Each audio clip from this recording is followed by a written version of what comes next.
to Menopause Morph, your time to change. We're here to help you thrive through your menopause, bringing you experts in many fields to help you from perimenopause to menopause and beyond to become the strong, vibrant woman nature intended you to be. Hosted by Pauline McCarthy of the Pearls of Pauline, pearls of wisdom, compassion, and joy.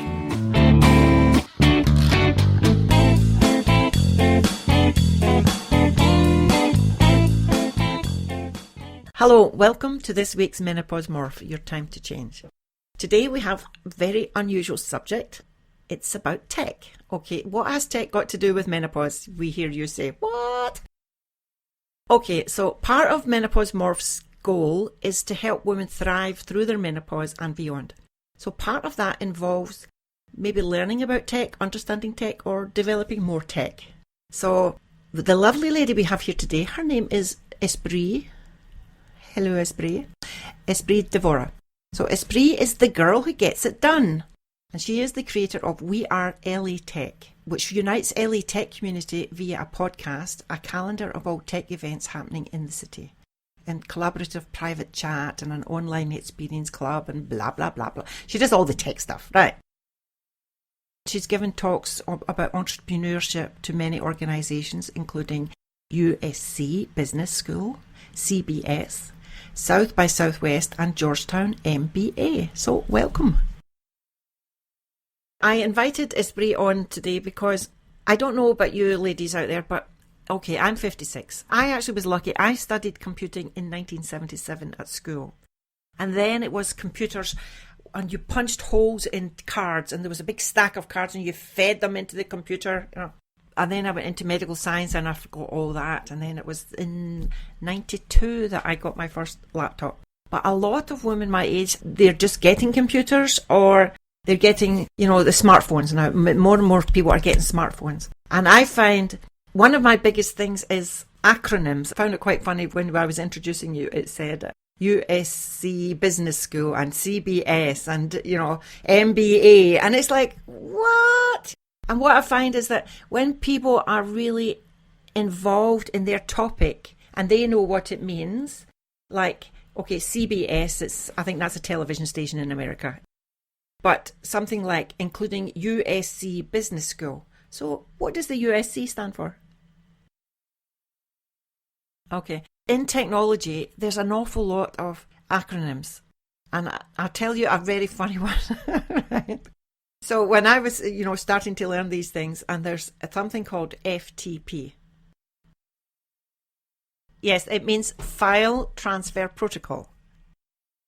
So when I first saw this, I saw FTP and I went, and I was shocked. And I thought, why is that written there? Because I have to tell you a little bit of a background. Because, I have Irish Catholic parents and I was brought up in Scotland, in Glasgow.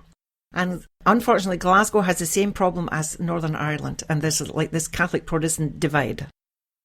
In Glasgow, when you see FTP on the wall, it means fuck the Pope. Yes! So when I was seeing this, I'm going like, what? Why are they writing this? Do you know what I mean? That's a funny one. Well, embarrassing but funny. But to me, it's if you're not used to this language, because it is another language, wouldn't you agree that tech has its own language? Right. So what I want to pick your brains is how we can learn simple things. This might sound stupid. Okay. I don't want to tell my audience that, okay, you're all stupid and you don't know this thing, because I know that most of the listeners who actually listen to this, if it's a podcast, then you have a certain degree of technical knowledge, right? But I'm doing this for myself, ladies, and also hopefully for many of you as well, because I want to learn more about technology.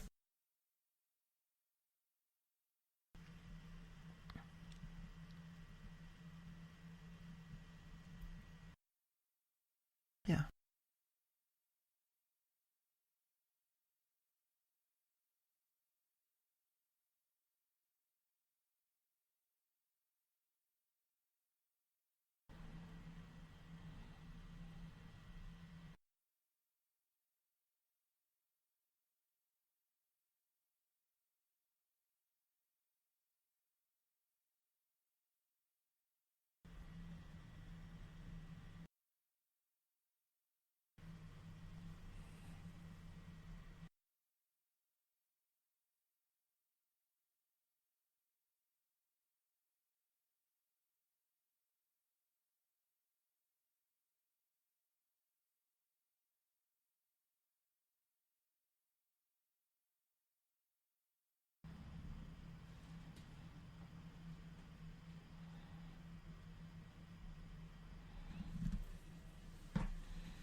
I'll tell you a funny story. One time my boys, sometimes I've been asking them, how do you do this and how do you do, like to do with the computer? And they were always saying, Google it, just type in Google.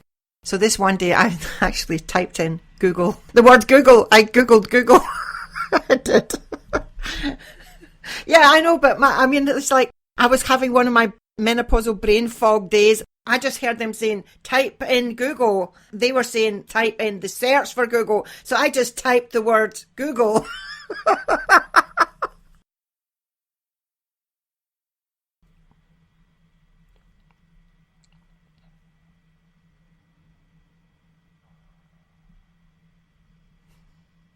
The reason that I was very interested in learning more about tech is because I've been writing this menopause journal. It'll be like a physical book that people can buy, and on one side of it they put in what they've eaten that day, what they've drank, exercise, any medication, any supplements.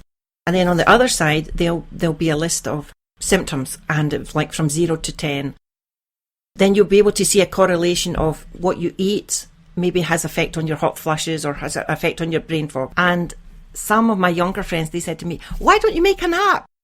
And I'm always hearing this word app. I was just overwhelmed this day and I said, what does it actually mean, app? And then they said application. I said, okay, well, application of what? Because it's so vague. So could you describe to this lovely lady sitting here in front of you, me, what really is an app? What is it? Mm-hmm.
Well, it's good to hear from a younger person that it's overwhelming, because I thought it was just us menopausal women that found it overwhelming.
Mm-hmm.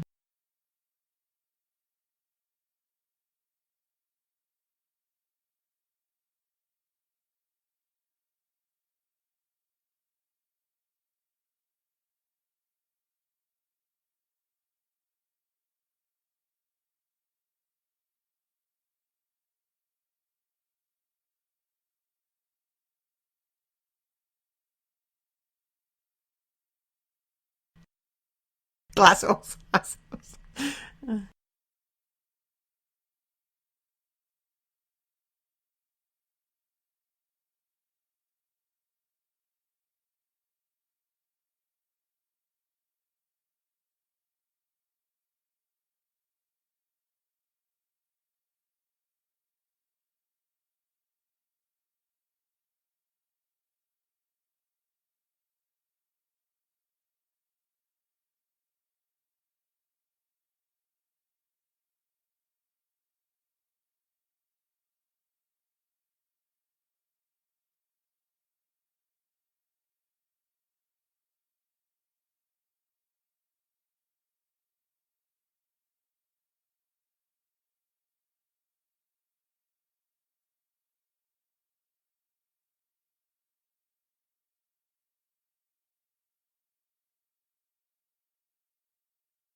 Yeah, and not talking to each other. Yeah.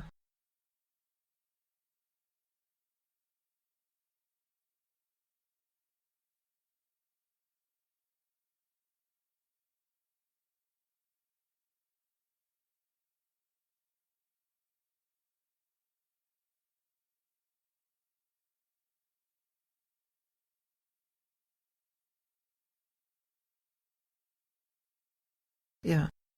One of the apps that I found extremely useful for me, because my biggest menopausal symptom is memory loss, was my iCalendar. I have this MacBook Pro that I use.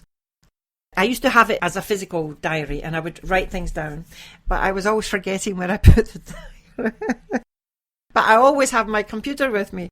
So whenever I have an appointment, or even to remind me, like sometimes I have to go to the post office, and I'll just put a reminder in, and it says, go to the post office, and it reminds me 2 hours. You can set it whatever time like, and I usually make it 2 hours, and then it goes. You can let it go to snooze, and it will come back every 10 minutes or something like that.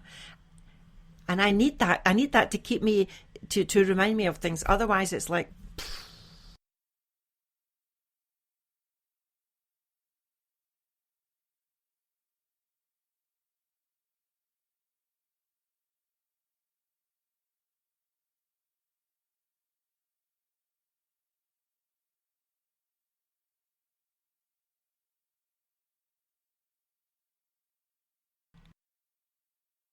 My father, he's 80 now, and a few times we have bought him a laptop, and because he wanted to keep in contact with his grandchildren, because he has grandchildren here in Iceland and he has some in Australia as well, and some in England. We set everything up for him, and then he said, "Oh no, I can't type. It takes so long to type." He said, "Oh, can you put in this system? It's like where you speak and it types automatically." So I was visiting him for a few weeks in Scotland. So every night I was sitting, and you have to practice speaking into this thing so that it recognises your voice. And it was so stupid of me and then we practiced, and I said, "Look, I'm talking," and you could see it typing. Everything I was saying was going, great. And then then I went off on the aeroplane, came back to Iceland, and then when I got home, he phoned me and he said, "Pauline, I don't know if you're stupid or I'm stupid," he says, "but the computer only recognises your voice. It doesn't recognise mine." And couldn't be bothered to sit for those because you have to do it for quite a few days till it gets used to it. So eventually he just gave it to one of his granddaughters.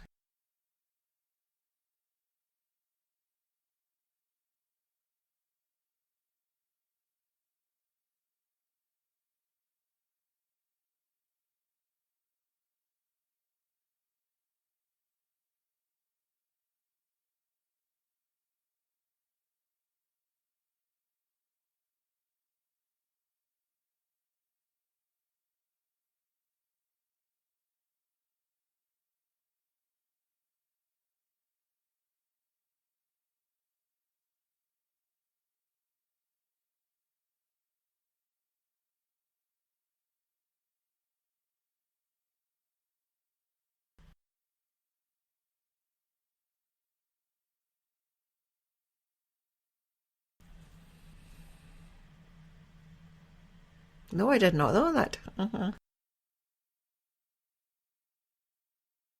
Okay, and maybe we can have her on the podcast and she can teach all the listeners as well.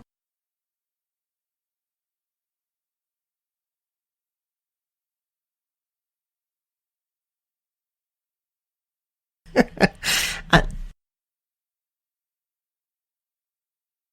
her head, it is. And can I ask you how old your mother is? Okay. No, I'm just wondering if she's in that menopausal age. You don't know.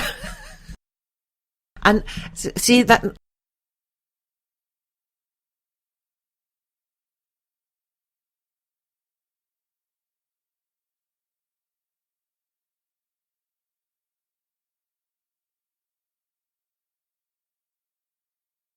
Well, in the Western world, most women are very sensitive about their age. They really are.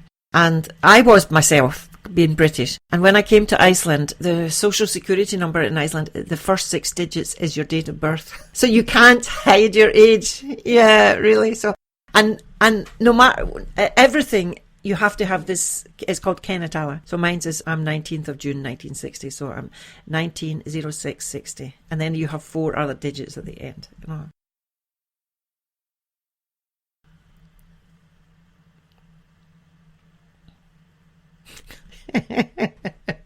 Yeah, but then when there's a big birthday, you know, with a 0 at the end, then it's difficult to make a surprise birthday party if you don't know their age, isn't it?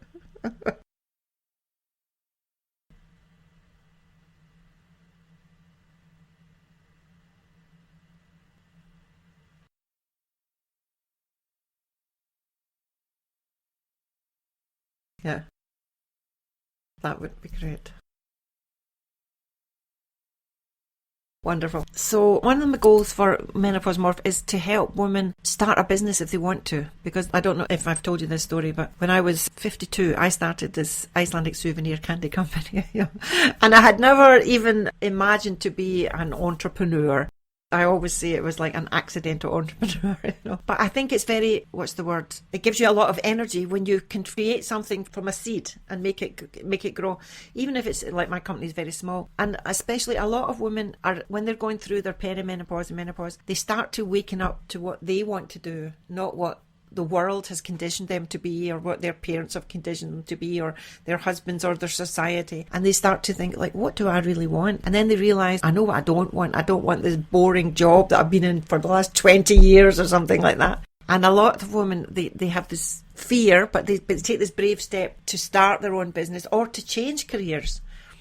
So in that respect, sometimes because we have the fear of the unknown, and like for me, I'm sure for many of the other listeners, technology is a big unknown. So so it's quite interesting to hear that you're overwhelmed as well.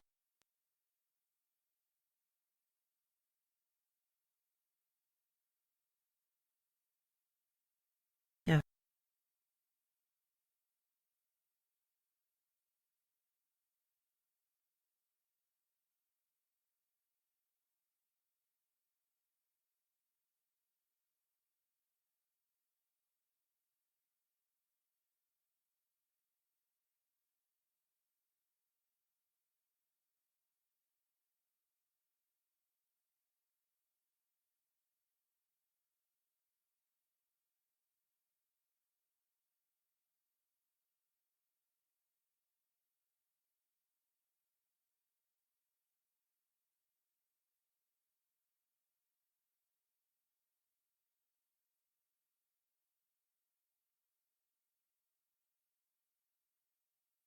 Mm-hmm.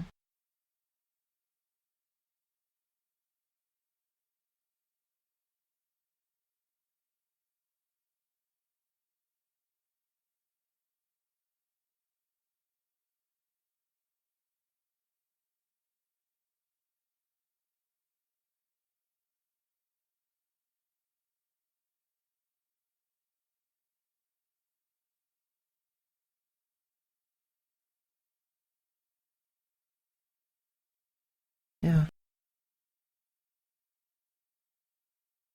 Well, that brings me to my menopause app. So I'm going to ask my listeners, would you buy a menopause app? And like, what is a menopause app? So I'm thinking of like to track your eating, your exercise, your sleep, and see how it affects your symptoms. When I was at the Esprit gave a talk the other day in Reykjavik that I was at, that was all tech ladies there. I felt a little bit like a fish out of water. But I was asking questions about these apps, and I got very surprised. There was two ladies, and they said that they had been given a government grant of 20 million krona to develop an app. And I was like, what? I mean, 20 million krona, I don't know what that is in American dollars. It's like $20,000 maybe. Is it something like that? 20. No, $200,000, I think it is. Anyway, it's a lot. I mean, it would be enough to buy a house, let's say. I couldn't believe this. So I went up to this lady afterwards and I said to her, did I hear right? Did you say you got 20 million krona to develop an app? I said, because I've got this idea to develop an app, but I never thought it would cost anything like that. And she went, oh yeah, this is just the seed money. She says it's going to cost maybe 5 times more than this. And I went, what?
So we're running out of time. Is there any kind of app that you think would be suitable for a woman in her 40s and 50s that would jump out at you and say, oh, this is specially for this niche? I sprung that one on you there. It will be the menopause app that I'm going to develop.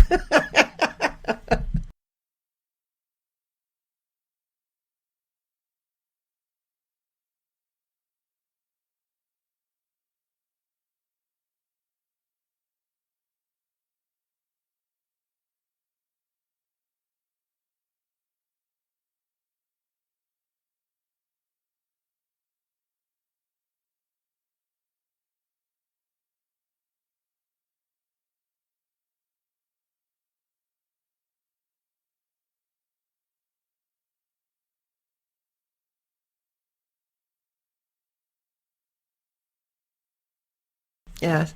Okay, well, I'm going to ask my listeners then, please, once you've listened to this podcast, please rate it and give a review, because we need that to get us up on the rankings in iTunes and the other places. And the more ratings we have, the more they advertise it for us and the more women can be helped. And the second one is contact me at Pauline@menopausemorph.com and tell me what you would like in a menopause app, what you would like it to do for you. Okay, because yeah. And Esprit, if any of our listeners wanted to get hold of you or learn more about what you're doing, where would they check you out?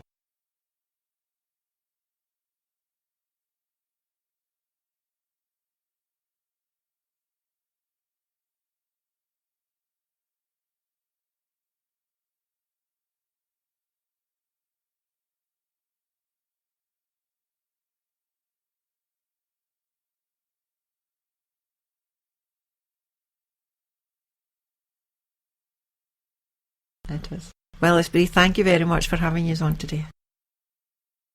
Okay, folks. Next week, it'll be me giving my words of wisdom. The pearls of Pauline will be next week. And the week after that, we're going to have another amazing lady. I've got a whole load stacked up now.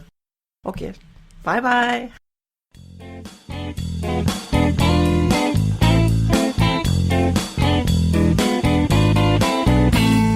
Thanks for listening to Menopause Morph, your time to change. If you've enjoyed the program, be sure to subscribe to the next one and please leave a rating and review on iTunes to help us spread the message about thriving through the menopause. To get a free ebook, more menopausal resources, and to connect with Pauline, please visit www.menopausemorph.com.